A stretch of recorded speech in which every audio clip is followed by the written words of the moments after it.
like that. It shows that a lot of people are not Khumbul'ekhaya right now. So I must say I'm quite privileged and honored to be presenting my master's thesis on Khumbul'ekhaya here at TEDxSoweto. Because initially, when you are studying towards a master's degree, the first question and the most common question that people ask you is, so what's your topic on? And with me, I'll just say, well, my topic is on Khumbul'ekhaya. And you can get the reaction. Exactly. People would laugh at me, and others will say, ah, okay. So I realized that as much as people could laugh at you, look at where I am now. I'm at TEDxSoweto presenting my master's thesis. So Khumbul'ekhaya is not so funny after all. I didn't mean for you to laugh, guys. So I realized that when I was doing this research, I realized that research is all about going through a journey. And the act of writing up the research for me, it was like the art of storytelling. And with Khumbul'ekhaya, it's all about telling the South African story. So I realized that in order for me to tell the Khumbul'ekhaya story, I have to also tell my story as well. So this reminds me, these issues of telling the South African story reminds me of a place where I come from. I come from a village called Mohlala in Limpopo. So how the name Mohlala came is that my tribe was originally at this place called Jane Fes. So they moved from this place called Jane Fes to this place Mohlala. So when they moved to Mohlala, they found a Zulu man who was staying alone. And then they asked him, who do you stay with? And he responded in Zulu, and he said, "Ngihlala ngedwa," which means I live alone. And then they asked, so that's how the name Mohlala came into being, as in one who lives alone. So they asked him another question. They said, how is it living alone? And he said, kunzimanyana. And guess what? The next village was named Tsimanyani. So I've had this story being told to me numerous times by my elders and everybody in the village. But I've had questions of my own. For instance, what was a Zulu man doing in the middle of Limpopo? Secondly, where was his family? But most importantly, why didn't he Khumbul'ekhaya and go back home?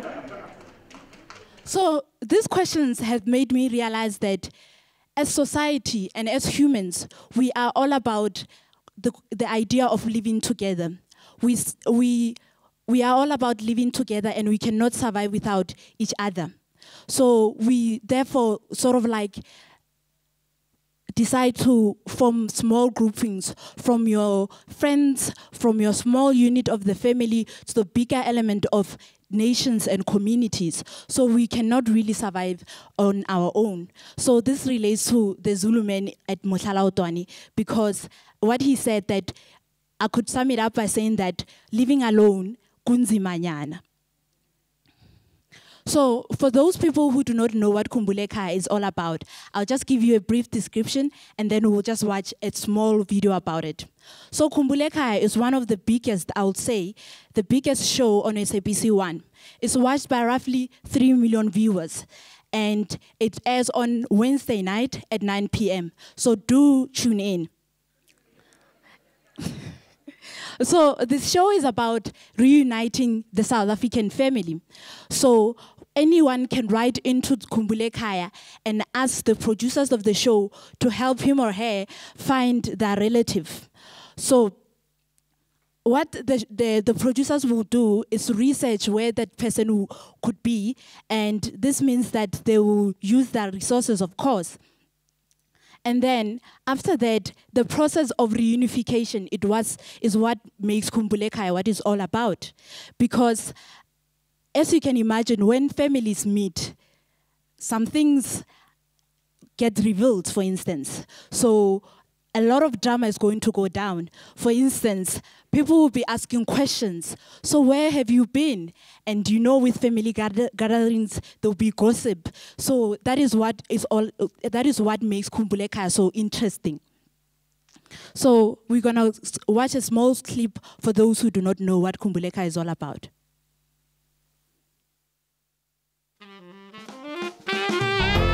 Ngikwatisi ngangizohlala naziphi ingane ningilahle namba enhlalo baba namba ngikliphile nomama nje bese siphila sobabili tu athi nginengane ezimbili ngabantu ningasabalwanga emhlabeni uzangililisa kana ungalali labazali wawudesko lila wena tata unenyembeza apha emehlweni kuwe nangu umntana engibulela wakhupha isipaji kuwe.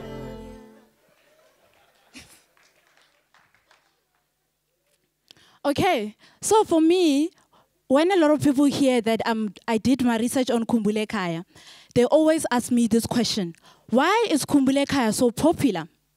And I realized that it's because of three things. So the first one being this issue of the family. Because who does not have, for instance, a family member who has not been home for a while? Or who does not know of a friend who has never seen their cousins or their brother before? Or does not know that they've got a stepmother or something like that, or a stepsister? So this element of the family has made me realize that within Khumbul'ekhaya is quite crucial, because the idea of the family is so close to one of us, and we are able to identify with it. The second element that makes Khumbul'ekhaya for me to become this popular show is all about how the show is structured, and the main important element is how ordinary people within that show, they tell their own stories. So Khumbul'ekhaya does not mediate the process of telling the South African story. So you get somebody talking to us and telling us why they want to see their families and why they want to reunite with their family. For instance, somebody will say, I want to reunite with my family because I do not know my identity. So that makes Khumbul'ekhaya that popular, because it's all about telling the South African story. And I will elaborate on this idea of telling the South African story. And I want you guys, at the end of my talk, to also find it in yourself to tell your South African story and own it. The third element is that with Khumbul'ekhaya, it's all about communicating to us issues that affect us within society. As much as we can see people who are talking to each other, who are talking about their family secrets and why they need their relatives, they are actually talking about the social issues in South Africa. For instance, poverty. You find most participants in the show, when they're asked by their daughters, but mom, why didn't you come and find me? Why did you leave me? They will say, Mtaname, I did not have money. So you can see that issues of unemployment are showcased. And another element, again, is this issue, as much as it's the issue of poverty, is also the issue of economics as well. And the most important one is also the issue of abuse, because a lot of mothers will say that they left their children because they were abused by their spouse or their boyfriends and so on. So these issues of abuse and poverty become very prevalent. So as much as Khumbul'ekhaya is that it's a good show, there are a lot of challenges about it. The main one being that some people could say that it consists of a lot of stereotypes. For instance, when a lot of people call Khumbul'ekhaya a black show, which I do not agree with. For instance, they will be showcasing a lot of Nguni people, for instance. And then what does that say about, for instance, Xhosa people, if they're constantly showing Xhosa people episode after episode with similar issues? You see, so it's that element of stereotypes about what Xhosa people, or Pedi people for that matter, are all about. So that is one challenge. Another challenge is the challenge of class. For instance, some people will say that Khumbul'ekhaya is, as a way, it could be portraying the lower class in a negative light. And as such, they could be what's the word for it? They could be exploiting the lower class, because a lot of people that are shown in Khumbul'ekhaya, they are from the rural areas. So that is one element that is quite challenging that I found in my research, that it's like these lower class individuals, due to the fact that they do not have resources to look for their relatives, therefore their last resort is Khumbul'ekhaya. So in that way, it's sort of like they're trading their privacy in exchange for finding their relatives, which for me I find is problematic. I hope you guys will look at it in that way as well. So the last challenge that I also found out about Khumbul'ekhaya is that it's sort of like foregrounding private issues at the expense of at the expense of public ones. How I mean is that, for instance, they will go into a rural area where you can see that issues of service delivery are quite a problem there. You will see that their roads, they're not really paved, stuff like that, that they're struggling with finding water. But what they're going to do is to just zoom in on one family's private issues, how they're fighting, how they've never seen their relatives before, how so and so on. So I'm not saying that it should solely focus on these public issues, but something needs to be done about that. So I realized as I was doing the research that Khumbul'ekhaya thrives on the element of this identity crisis that is in South Africa. For instance, we're all about finding our own roots. We're all about trying to understand who we are, because most people say, if you do not know where you come from, how can you know where you're going? So it capitalizes on those issues, because in order for, especially for Black people to survive, we're all about finding where we come from, who our ancestors are all about. So this element of telling the South African story makes Khumbul'ekhaya what it is, and it makes the South African story so much different from others.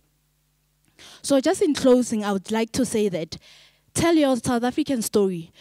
It doesn't matter if it's not if it's not a fairy tale one. It doesn't matter if it's not perfect, but tell it, because you never know what might happen. So who knows? If you tell your South African story, you tell it beautifully, you might be like me and Khumbul'ekhaya and get your master's degree. Thank you.